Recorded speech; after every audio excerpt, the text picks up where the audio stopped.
The solitary ripper by William Wordsworth. Solitary मतलब alone and reaper मतलब काटने वाला। नाउ विलियम वर्ड्सवर्थ ने ये पोएम 1803 और 4 के बीच में लिखा था, जब वो स्कॉटलैंड विजिट पे गए थे अपनी सिस्टर डॉरथी के साथ, और ये पब्लिश हुआ पोएम 1807 में। सॉलिटरी रिपर एक बैलेड है। बैलेड मतलब वो पोएम या सॉन्ग जिसमें एक पूरी स्टोरी बताई जाती है। Okay, so let's begin. Behold her single in the field, yon solitary highland lass। Now देखो उसको अकेली सिंगल फील्ड में। Okay, yon means over there। Okay, solitary अकेली, हाईलैंड, हाईलैंड मतलब यहाँ पे स्कॉटलैंड का वो माउंटेनस एरियाज को कह रहे हैं, माउंटेन वाला एरिया, पहाड़ी इलाका स्कॉटलैंड का। ये लड़की है, लैस मीन्स लड़की। Okay, reaping and singing by her self, वो खुद में ही अपने आप में धुन में गाना गा रही है और फसल को काट रही है। स्टॉप हियर और जेंटली पास, आप या तो रुक सकते हो या चुपके से या बिना उसको डिस्टर्ब किए आप यहाँ से जा भी सकते हो। Alone she cuts and binds the grain, वो अकेली ग्रेन्स को काटती भी है और उसको बाइंड करती है, उसको गठरियों में बांधती है। And sings a melancholy strain, और वो गाना किस किस्म का गा रही है? एक सैड सॉन्ग गा रही है, sad melody. Okay, O listen for the vale profound is overflowing with the sound. सुनो, जो पूरी valley, vale here means valley. Okay, deep, profound means deep. Okay, वो पूरी वैली में उसकी आवाज़ पूरी गूंज रही है। No nightingale did ever chant. Now ये नाइटिंगेल है जिसको बुलबुल कहते हैं हिंदी में। कोई नाइटिंगेल ने भी इतना अच्छा और मधुर नहीं गाया था। More welcome notes to weary bands of travellers in some shady haunt among Arabian sands, जैसा कि इस लड़की ने गाया है। ओके, उन लोगों के लिए जो कि थके हुए ट्रैवलर्स है, वो जो थक करके, और कैसा वेलकम होता अगर उनको कोई शेड मिल जाए तो ट्रैवलिंग के दौरान कुछ आरामदायक जगह, कुछ सुकून भरा माहौल मिल जाए, तो उसी तरह से है एक वेरी ट्रैवलर्स के लिए, वेरी मतलब होता है टायर्ड। ओके, ट्रैवलर्स को इसका सॉन्ग सुकून दे रहा है इस लड़की का। क्लियर? नाउ हॉन्ट यहाँ मतलब हुआ place often visited by some people, यहाँ पे ट्रैवलर्स जो अक्सर आते हैं। Voice so thrilling never was heard in spring time from the cuckoo bird, इस तरह की आवाज़ उसकी, इतनी सुरीली आवाज़, इतनी मधुर आवाज़, इवन जो स्प्रिंग टाइम होता है उसमें कक्कू, ना ये कक्कू बर्ड है यानी कि कोयल। ना स्प्रिंग टाइम में कक्कू बर्ड ने भी ऐसी मधुर गाने नहीं गाए होंगे। Okay, breaking the silence of the seas among the farthest हर्बिट्रीज।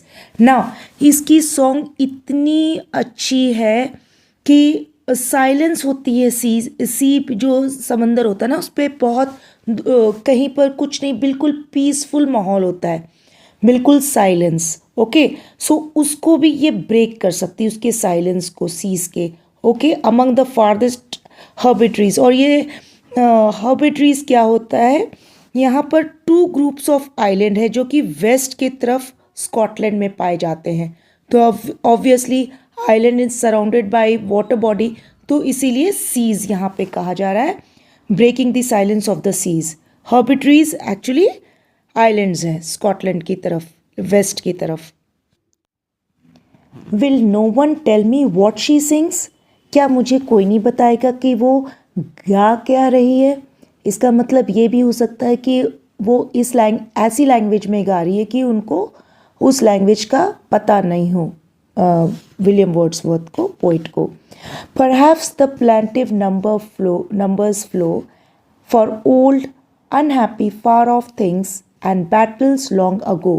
हो सकता है, परहैप्स, क्यास लगा रहे हैं यहाँ पे पोएट कि ये कोई मॉर्नफुल सैड सॉन्ग है। वो सैड नंबर्स यहाँ मतलब सॉन्ग, ओके।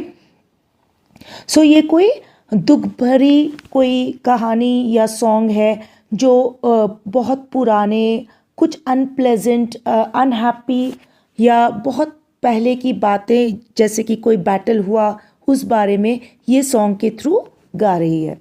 और is it some more humbly familiar matter of today, some natural sorrow, loss or pain that has been and may be again। सो या फिर ये कोई सिंपल ऑर्डिनरी शॉर्ट पोएम है फॉर सिंगिंग।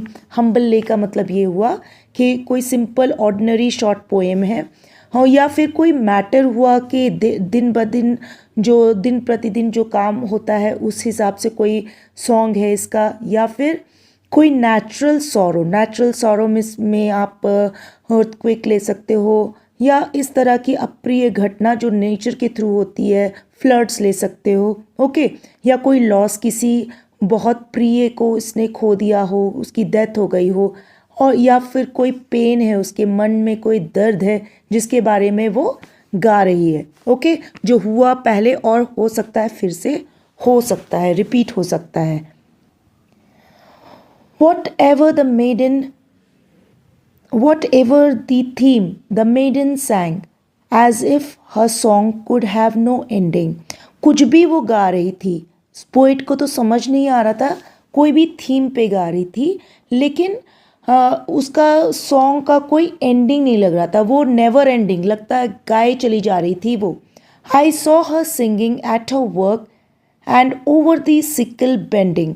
मैंने उसको कब देखा गाते हुए, जब वो अपने काम में बहुत ही बिजी थी, वो काम करते करते गा रही थी, उसका फोकस पूरा उसके काम पे था, ओके, सिंगिंग पे नहीं था, फिर भी वो इतना अच्छा गा रही थी।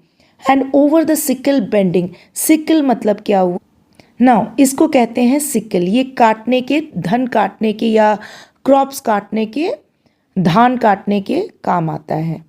और वो सिकल से बेंड होकर के और वो अपने धान को या फसल को काट रही है। आई लिसनड मोशनलेस एंड स्टिल, मैं बिल्कुल चुपचाप से खड़ा हुआ, बिना मोशन के, बिना हिले डुले, एकदम स्थिर खड़ा हुआ मैं सुनता रहा इसकी गाने को, इसके गाने को। And as I mounted up the hill, और जैसे मैं अपने राह पर ऊपर माउंटेन की तरफ चढ़ने लगा, ओके, नॉट माउंटेन, ऊपर की तरफ मैं हिल पे चढ़ने लगा। The music in my heart I bore, वो म्यूज़िक जो उस लड़की का था वो मेरी आत्मा में या हार्ट में वो स्टिल रन कर रहा था। कभी कभी आप सॉन्ग कोई सुनते हो ना, वो आपके मन में चलता रहता है, दिमाग में चलता रहता है, okay. Long after it was heard no more, तो अब वो बहुत दूर चली गई थी, उसका सॉन्ग अभी कानों तक नहीं आ रहा था। लेकिन जब वो अप द हिल ये पोइट जा रहे हैं अपने रास्ते पे, तो उनके दिमाग में वो गाना, उनके दिल में, इन माई हार्ट आई बोर, और दिल में उनके गाना ये ट्यून चल ही रहा था, okay. So thank you so much and keep watching.